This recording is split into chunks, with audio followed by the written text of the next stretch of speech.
Monsieur le préfet régional, Monsieur le maire, Mesdames, Messieurs, mes chers amis,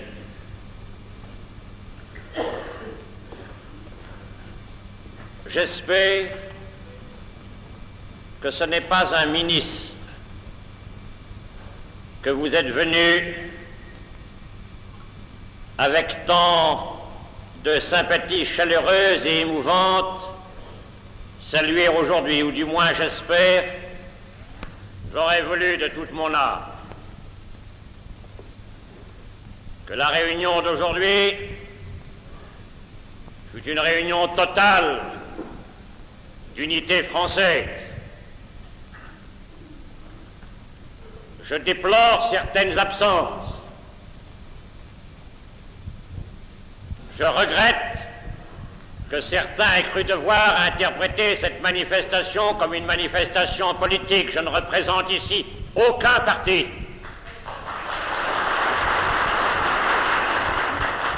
Mandaté à la fois par le chef de l'État et le chef du gouvernement, j'ai l'honneur et la fierté de représenter la pensée officielle de la France. Je regrette que certains, qui dans d'autres circonstances n'ont pas eu les mêmes scrupules, aient cru devoir s'abstenir aujourd'hui sous prétexte qu'ils ne font pas de politique. Le jour où, en voyant son représentant au maréchal Pétain et à personne d'autre, il a marqué où était le gouvernement légitime de la patrie. Prenant facilement leur mécontentement pour base de leur jugement,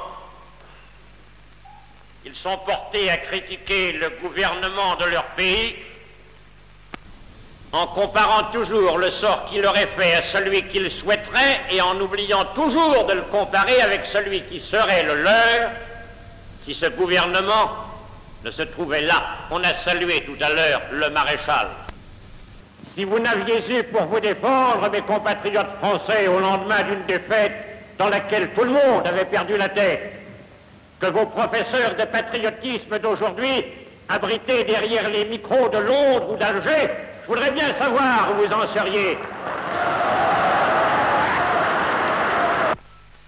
Vous qui m'écoutiez quand je parlais dans nos assemblées catholiques ou dans nos assemblées nationales, vous qui vous êtes, ou secrètement ou ouvertement, dressés contre la politique du gouvernement et contre celui qui fut longtemps non seulement votre ami, mais votre porte-parole, et je vous dis, voyons, alors qui aurait aujourd'hui la vérité, puisque je suis, comme le membre du gouvernement, une manière de traître et de vendu?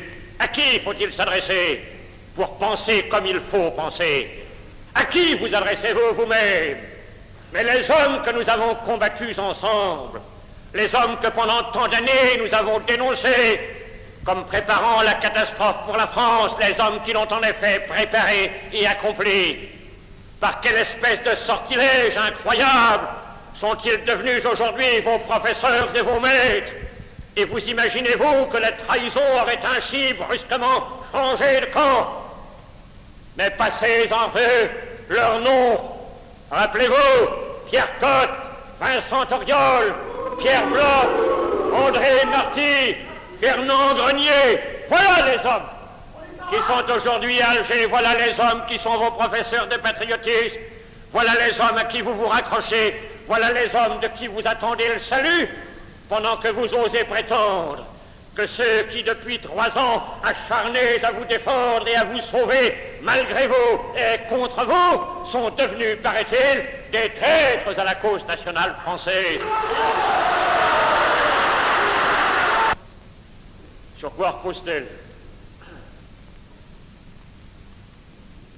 Les deux piliers de la propagande française, ce sont 2 paroles, dont l'une est du chef de l'État et l'autre du chef du gouvernement. Celle du chef de l'État que je vous ai sûrement citée l'année dernière parce que je la porte avec moi comme un viatique, c'est celle-ci. La vie n'est pas neutre. Elle consiste à prendre parti hardiment Et peut-être, s'il y a eu jusqu'ici trop peu de correspondance entre l'opinion française et les consignes des chefs du gouvernement et de l'État, c'est que les habitudes de la démocratie française avaient enseigné à la faveur de mœurs électorales corrompues que la suprême habileté et la suprême prudence, c'est de ne jamais prendre parti. C'est que les Français avaient perdu jusqu'à ce courage de choisir qui n'a jamais été plus indispensable qu'à leur présence. C'est que, mis en présence d'une nécessité de choisir, ils ne se guidaient plus sur les hautes raisons de l'intérêt national, mais sur des bas calculs de probabilité. À ça, est-ce que vous vous imaginez qu'ils me donnent le change, les gaullistes, les anglophiles, les américanophiles, mais qu'il y ait seulement tout à coup une éclatante victoire allemande et nous allons refuser du monde?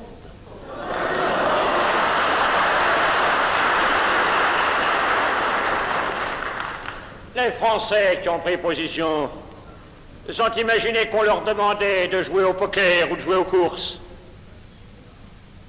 Ils se sont dit, attention, avant de prendre parti nettement, choisissons bien le camp du vainqueur. Il y a des gens qui ne finissent jamais les guerres dans le camp où ils les ont commencées. Ils les ont commencées à moins d'avoir eu le temps de trahir 2 fois. Et nous verrons bien d'autres retours encore. Prendre parti hardiment. Des Français l'ont compris, de jeunes Français l'ont compris, qui ont volontairement tout quitté, tout abandonné, pour aller servir sur les fronts lointains une cause plus sacrée pour eux que celle de leur tranquillité et de leur vie. Et je n'ai pu lire sans être bouleversé d'émotion. Il m'est arrivé quelquefois d'assister au cours d'une conversation un peu familière à la question que lui posent des visiteurs, qu'il suffisait d'obéir au réflexe de votre sensibilité. Votre amour-propre saignait, vous avez cru que c'était votre patriotisme. Votre vanité était blessée, vous avez cru que c'était votre dignité. Qui n'avait toute sa vie connu que des victoires et qui descendait des sommets de la victoire pour venir s'offrir en expiation de la défaite, vous avez pensé que cet homme faisait ça par je ne sais quel sentiment d'intérêt personnel, de calcul, ou pour satisfaire à je ne sais quelle extravagante ambition. Mais ne réfléchissez-vous pas qu'il suffit de formuler ce jugement pour vous condamner vous-même, pour que vous vous aperceviez que vous avez raisonné au rebours du bon sens? Mais regardez ce qui se passe partout. Regardez le conflit polono-soviétique, ça vous paraît loin, mais c'est une épreuve, mais c'est un test permanent qui est sous vos yeux. Pourquoi a-t-on fait la guerre? Pourquoi M. Bidel à Varsovie et M. Poulit à Paris ont-ils précipité par les 2 épaules, l'un la Pologne et l'autre dans la France, et l'autre la France, dans un conflit absurde et qui était perdu d'avance, comme l'a dit le maréchal? Pourquoi non? Parce qu'il ne fallait pas, au nom du droit, au nom de l'équité, que l'on touchât aux frontières de 1939 en Pologne. Et aujourd'hui que M. Staline déclare les frontières de 1939, ne connaît pas. La question ne se pose même pas. Je n'accepte pas qu'on la discute dans des conférences internationales. C'est un problème qui ne regarde que moi. Et cette semaine, à la Chambre des communes, un député conservateur a demandé, mais où en sommes-nous, nous Anglais, de nos engagements? Engagements pris par Churchill le 3 septembre 40, engagement renouvelé par M. Eden le 30 juillet 41, engagement renouvelé auprès du général Sikorski. Quelle est notre position maintenant? Et M. Eden, fort embarrassé, a dit, au nom de M. Winston Churchill, je déclare que notre position n'a pas varié. Comment elle n'a pas varié? Pourquoi depuis Téhéran, M. Churchill n'a-t-il pas encore osé prendre la parole? Comment se fait-il que les soviets aient répondu à M. Roosevelt qui offrait sa médiation? La question n'est pas encore mûre. Quand sera-t-elle mûre? Je vais vous le dire. Elle sera mûre quand le gouvernement communiste polonais que M. Staline prépare à Moscou sera investi de ses nouvelles fonctions. Il y avait un compromis quelconque ou une victoire alliée. nous serions tous réduits au plus terrible des esclavages. Il vous reste un espoir, je sais bien, pour ne pas vous rendre, c'est d'attendre une paix de compromis, comme vous dites. Vous dites ça, oui, moi je vois ça comme ça. Moi j'ai l'impression que ça va se finir. Alors, suivant les renseignements que vous avez, ça sera une paix de compromis entre Hitler et Staline, ou bien entre Hitler et Roosevelt, ou entre Hitler et Churchill. Enfin, vous avez là-dessus un certain nombre de combinaisons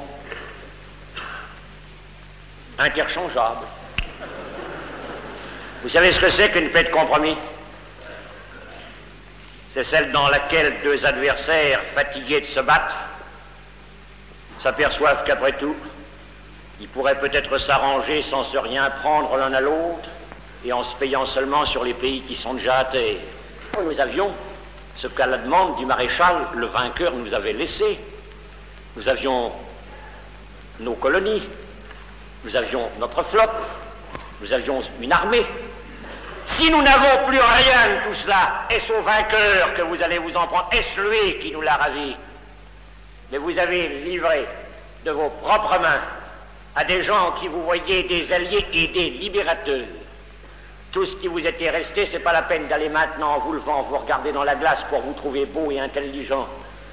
Parce que vous y verrez simplement le visage de Sganarelle ou de Georges Dandin. Parce que vous apercevrez tout à coup que vous avez joué exactement le rôle de ce bon bourgeois d'Orgon qui installe Tartuffe chez lui jusqu'au jour où celui-ci lui dit « La maison est à moi, c'est à vous d'en sortir ». Et vous constaterez, comme j'ai dû vous le dire déjà au mois d'avril, mais c'est pour le cas où vous auriez oublié le mot, qu'il n'y a rien de plus dangereux que de jouer les coquettes quand on n'a plus de dot. Pour vous dire, j'ai été avec vous dans les jours glorieux, mais moi je reste avec vous dans les jours sombres et c'est lui que vous abandonnez.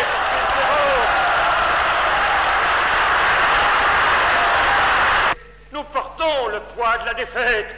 Pourquoi ne pas le porter avec la satisfaction de nous dire qu'au moins nous sommes en train de payer notre rançon? Allons-nous perpétuellement compter sur les autres? Allons-nous simplement guetter l'étranger? Vous nous avez dit, je vous le répète, je l'ai dit à Lille, je vous supplie de vous en souvenir, d'ancrer ma formule dans vos esprits et dans vos cœurs. On nous dit que nous ne sommes pas des patriotes parce que nous acceptons la politique de collaboration avec l'Allemagne, parce que nous pensons qu'il y a là une opération européenne indispensable.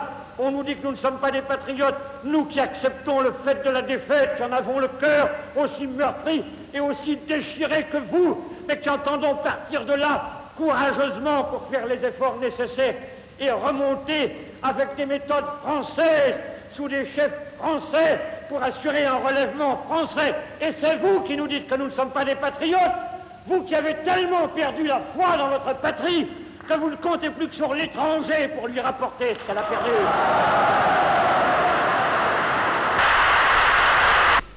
Que si vous avez jusqu'à présent tardé, vous ne pouvez plus tarder à faire ce choix dont vous a parlé le maréchal. Il faut que vous compreniez que la vie n'est pas neutre. Il faut que vous compreniez qu'il faut sortir de sa torpeur.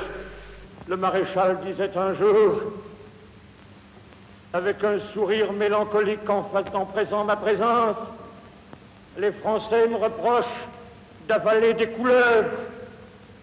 C'est vrai que j'en avale beaucoup, et je n'ai même pas, moi, la consolation de leur expliquer que chaque fois que je m'y résous, c'est pour leur épargner à eux des mots plus grands, que je n'ai même pas la possibilité de leur dire. Alors, jugez mieux, jugez plus sainement. Dans une France dévastée, mais où tant de signes de résurrection se manifestent, la difficulté même de votre tâche donne du prix au moindre de vos efforts. Ne soyez plus spectateurs, soyez vraiment acteurs par tous les gestes de votre vie, par le courage avec lequel vous acceptez l'épreuve comme une rançon. Vous vous souvenez de ce chevalier français que les Anglais firent prisonnier et dont on disait qu'il n'était pas de femme en France qui ne filât sa quenouille pour payer sa rançon? C'est la France qui est aujourd'hui captive. Qui d'entre vous, mes chers amis, voudrait laisser à d'autres le soin de filer sa quenouille pour payer sa rançon.